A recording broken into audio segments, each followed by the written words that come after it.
Hello HSSC, TGT, group C और group D students. जो 19 तारीख को हुआ वो आपने देखा। वकील तैयार नहीं है, चेयरमैन हमारे नहीं हैं। देखिए, मैं आपको एक बात बताता हूँ कि अब ऐसा 100% लगने लगा है कि ये प्री प्लान्ड है, सब कुछ प्री प्लान्ड है। आपको याद होगा कि हरियाणा में दोनों बार भाजपा को लोकसभा में 10 सीटें मिली हैं और भाजपा को ये अच्छी तरह से पता है कि मोदी जी अब की बार भी लोकसभा में 10 सीटें जरूर लेंगे। देखिए, मेरा बहुत ही ज़्यादा गला खराब है, मैं इस वजह से वीडियो नहीं डाल सका, लेकिन मैं आपको ये बताता हूँ कि ये सब कुछ प्री प्लान्ड है। जब से सीएम श्री मनोहर लाल खट्टर जी ने रिजाइन किया और नायब सिंह सैनी नए चेहरे हमारे सामने आए सीएम के रूप में, और उसके बाद अपने खदरी साहब का जो रेजिग्नेशन हुआ और एजी साहब ने भी इसके लिए रिक्वेस्ट की कि मेरा रेजिग्नेशन भी लिया जाए। आप समझ सकते हैं कि खट्टर साहब के रेजिग्नेशन से ही ये लोकसभा की और विधानसभा की पॉलिटिक्स बहुत जोरों पर शुरू हो गई थी। शुरू तो पहले भी थी, लेकिन जोरों पर शुरू हो गई थी, ये आपको मानना चाहिए। और 19 तारीख को क्या हुआ वो आपको अच्छी तरह से पता है।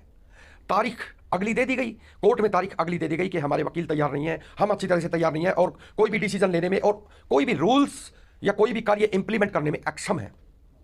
आप सोचिए कि कल 21 तारीख को इनका क्या भरोसा है। 21 तारीख को क्या भरोसा है।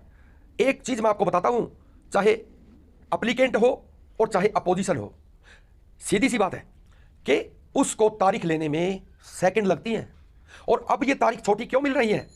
आपको पता होगा सुप्रीम कोर्ट ने क्या गाइडलाइंस दी थी कि जल्द से जल्द इनका निपटारा किया जाए, लेकिन फिर भी तारीख छोटी मिल रही है। लेकिन तारीख को लंबा लेना भी वकीलों के हाथ में ही होता है, ये आप बात ये समझे। अब इनको ये फुल कॉन्फिडेंस है कि लोकसभा की 10 सीटें हम जीतेंगे। क्यों है ये आप भी समझिए ना, क्यों है वो। इसलिए है कि पिछली बार लोकसभा की 10 सीट जीतकर ये 70 पार बोल रहे थे। कितनी सीटें आई? 40 सीटें। वो भी अपने भाई साहब चौटाला जी के सपुत्र ने जब समर्थन किया तो सरकार बनाने में कामयाब हुए थे। आपको अच्छी तरह से पता है। तो कॉन्फिडेंस अब भी है। तो आपकी इन सीट्स को, आपकी इन भर्तियों को भुनाने का काम विधानसभा के लिए किया जा रहा है। आप सोचिए, अब ये मत कहिए कि आप कल कुछ बोल रहे थे आज कुछ बोल रहे हैं। देखिए, हम उम्मीद पर कायम थे और आज भी है, और आप लोगों को भी पॉजिटिव कर रहे थे कि आप पॉजिटिव होइए, न कि नेगेटिव। नेगेटिव में आनी जानी क्या है, कुछ हमें मिलना ही नहीं है, इसलिए हम पॉजिटिव हैं। लेकिन आज भी मैं पॉजिटिव रहने की ही बात करता हूं। लेकिन अब मुझे 100%, और देखिए कुछ होती है, सूत्र कुछ होते हैं, उनसे पता चल जाता है और आसपास पड़ोस की खबर सुनकर पता चल जाता है कि हकीकत में हो क्या रहा है। आपकी ये भर्तियां लोकसभा के लिए नहीं है मेरे भाइयों, ये विधानसभा को कलेक्ट करने की तैयारी है। भाई सोच अपनी अपनी, आपकी अपनी, मेरी अपनी और उनकी अपनी। उनकी ये थिंकिंग है ना कि पिछली बार क्या हुआ था, 10 लेकर भी 40 से पार नहीं हुए और समर्थन की जरूरत पड़ी। अब की बार क्यों ना हम विधानसभा को स्ट्रॉन्ग बनाएं, टाइम हमारे पास बहुत है, तो हम विधानसभा की तैयारी पे है, ये समझिए आप। इसलिए देखिए, अगर हो जाए तो बहुत अच्छी बात है। कैलकुलेशन ये होगा, डी ग्रुप के ये इस पे डिस्कस होगा, बहस होगी, टीजीटी का ये होगा, कल की बहस में ये इस तरह की बातें हर प्रत्याशी को पता है कि कितनी वैकेंसी है, डी का क्या होना है, 56-57 का क्या होना है, सबको पता है। मैं ये फालतू बकवास नहीं करता, सीधी सी बात है। मैं सिर्फ एक बात कहता हूं कि डिले होने के कारण क्या है। डिले होने के कारण अब टोटल वोट पॉलिटिक्स पे डिपेंड है। अब आपकी भर्तियों में पहले नेगेटिव और अब पॉजिटिव वोट पॉलिटिक्स चल रही है।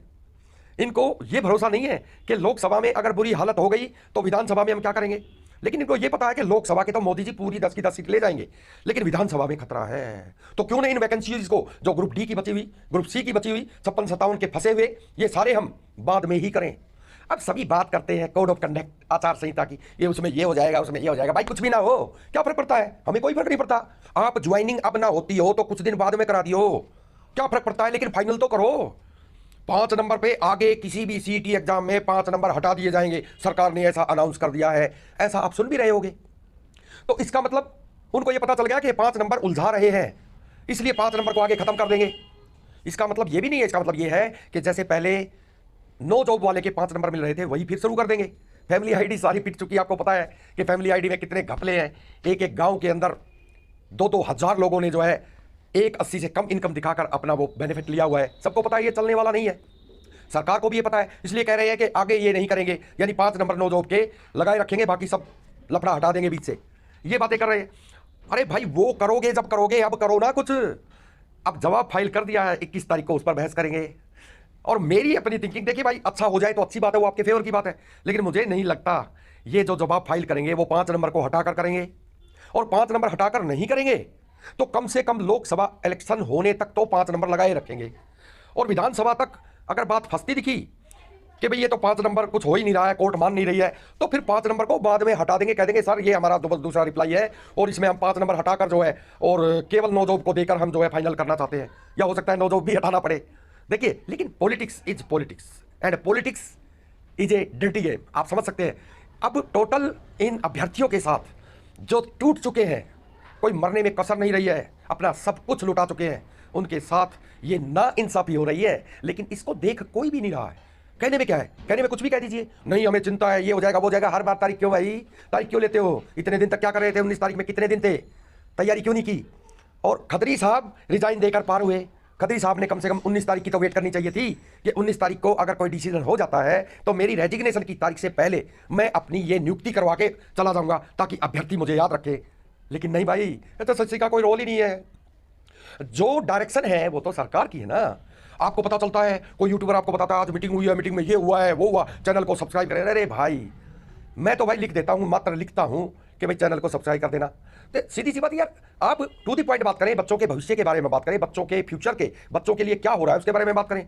ये नहीं है कि आप 2 ही मिनट में आके फिर खड़े हो गए, फिर वही बयान करके आप चले गए, ये अच्छा नहीं होता।